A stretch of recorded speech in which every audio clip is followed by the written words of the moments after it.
Coal is processed in industry to get some useful products such as coke, coal tar, and coal gas.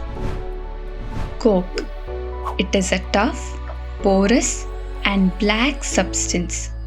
It is an almost pure form of the carbon. Coke is used in the manufacture of steel and in the extraction of many metals. Coal tar. It is a black, thick liquid with an unpleasant smell. Products obtained from coal tar are used as starting materials for manufacturing various substances like synthetic dyes, explosives, perfumes, plastics, etc.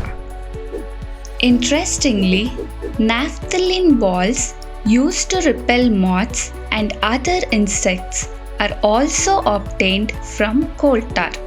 These days, bitumen, a petroleum product, is used in place of coal tar for metaling the roads. Coal gas. Coal gas is obtained during the processing of coal to get coke. Coal gas is used as a fuel in many industries situated near the coal processing plants.